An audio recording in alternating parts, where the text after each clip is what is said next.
जो भी student Bihar board से इंटर या फिर मैट्रिक की परीक्षा 2023 में देंगे उन सभी स्टूडेंट के लिए बड़ी खुशखबरी है।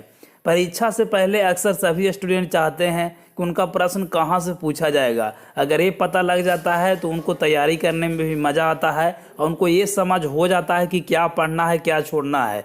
ये सारी चीज़ों की आकलन बिहार बोर्ड के द्वारा करके स्टूडेंट को बताया गया है। अगर आप लोग भी 2023 में इंटर या फिर मैट्रिक की परीक्षा बिहार बोर्ड से देने वाले हैं तो आप सभी को ये वीडियो देखना बेहद ज़रूरी है।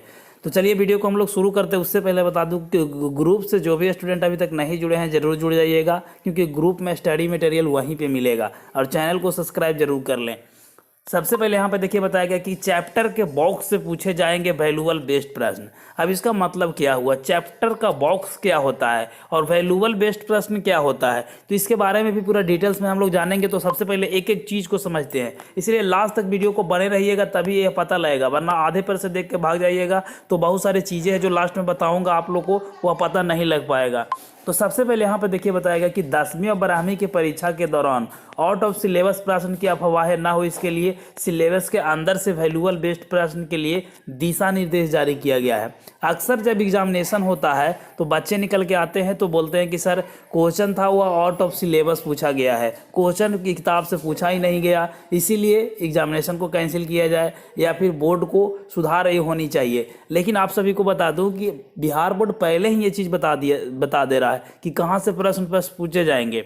तो सबसे पहले यहाँ पे देखिए बोला गया कि बोर्ड की मानो तो बोर्ड परीक्षा के कई तरह के प्रश्न पूछे जाते हैं। हर चैप्टर के बाद प्रश्न दिए जाते हैं। उन प्रश्नों के अलावा चैप्टर के अंदर से भी प्रश्न पूछे जाते हैं। ये प्रश्न चैप्टर के अंदर बने बॉक्स से रहेंगे। अब कहने का मतलब ये है कि आप सभी लोगों को पता होगा कि एनसीईआरटी किताब से अगर आप लोग तैयारी करते होंगे तो जैसे ही किताब को पूरा पढ़ लीजिएगा उसके बाद से आप लोग को क्वेश्चन दिया हुआ रहता है, उससे आप लोग को क्वेश्चन पूछे जाते हैं। स्कूल को यह निर्देश दिया गया है कि यह सारी जानकारी छात्रों को देनी चाहिए, क्योंकि एग्जाम जो कुछ ही महीने बाद यहाँ पे शुरू होने वाले हैं। तो इसको में शिक्षकों को भी बताया गया कि वैल्यूएबल बेस्ड प्रश्न को ही स्टूडेंट को पढ़ाया जाए। और यहाँ पे बहुत सारे अफवाह भी होता है कि ज्ञात हो कि पिछले साल कई विषयों के बाद एग्जामिनेशन के बाद यहाँ पे आउट ऑफ सिलेबस की अफवाहें उड़ी थी कि एग्जामिनेशन जो हुआ है उसमें आउट ऑफ सिलेबस है। तो ये सारी चीज़ों को बताया गया, इसीलिए गुमराह छात्र छात्राएं एवं अभिभावक ना हो, इसके लिए ये सारी चीज़ों को बिहार बोर्ड बता रहा है। अब यहाँ पे सबसे बड़ी चीज़ कुछ निर्देश को जारी किया गया, इसको हम लोग समझते हैं।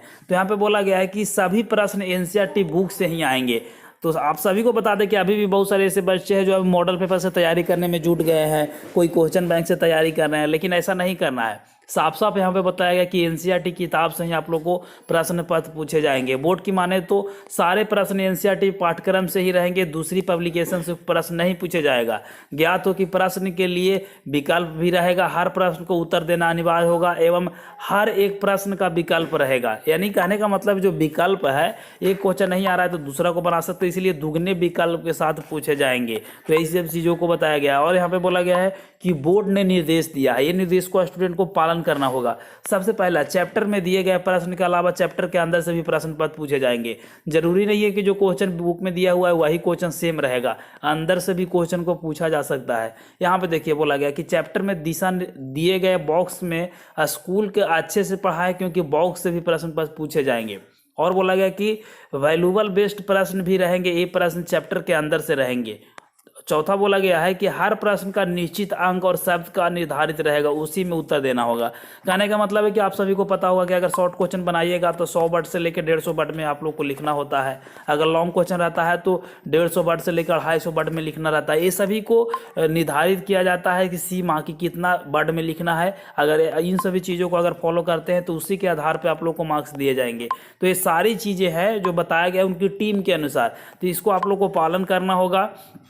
और बोला गया है कि बोर्ड में 10वीं और 12वीं के दोनों जो एग्जामिनेशन होगा उसमें यह काम करेगा, ठीक है। तो आपको इसको पालन करना होगा। तो सबसे इससे हम लोग को सीख क्या मिलती है, सीख यही मिलती है कि हम लोग को एनसीईआरटी किताब से अभी भी तैयारी करना है। ऐसा नहीं है कि हम लोग मॉडल पेपर और गेस्ट पेपर में लग जाएं। ऑब्जेक्टिव सब्जेक्टिव को निचोड़ करने के लिए हम लोग किताब से तैयारी करें, यानी एनसीईआरटी किताब से जितना भी ऑब्जेक्टिव है उसको पढ़ लीजिएगा। और एक बार किताब पढ़ा हुआ रहेगा तो ज़्यादा समझ में आएगा, ठीक है। उसके बाद क्वेश्चन बैंक से तैयारी कीजिए, उसके बाद ही आप लोग मॉडल पेपर से तैयारी कर सकते हैं, ताकि आप लोग को एग्जामिनेशन में बेस्ट टू बेस्ट स्कोर कर पाइएगा। और देखिए बिहार बोर्ड में है तो कि दुगने विकल्प के साथ ऑब्जेक्टिव सब्जेक्टिव रहेंगे, तो डरने की कोई बात नहीं, आसानी से पास कर जाइएगा। ऑब्जेक्टिव पर कमांड बनाइए, सब्जेक्टिव में केवल लिखना रहता है। आप सभी को पता होता है कि क्वेश्चन कुछ पूछा जा रहा है, आंसर कुछ भी लिख दिया, फिर भी नंबर मिल जा रहा है बिहार बोर्ड में। तो ये सभी चीज़ होता है, लेकिन आपको सबसे पहले पढ़ना होगा। जो पढ़े हुए रहेंगे उन्हीं को ये चीज़ समझ में आएगा। तो इसके लिए चैनल के साथ जुड़ जाइए। ऑब्जेक्टिव सब्जेक्टिव VVI और मटेरियल जो आप लोग को एग्जामिनेशन के समय दिया जाएगा, इस चैनल के द्वारा ही दिया जाएगा। तो चैनल को सब्सक्राइब कर लीजिए, हमारे ग्रुप से जुड़ जाइए, इस चैनल के साथ लगातार वीडियो देखते रहिए, ठीक है। तो मिलते हैं एक नई वीडियो में, तब तक ले जय हिंद, वंदे मातरम।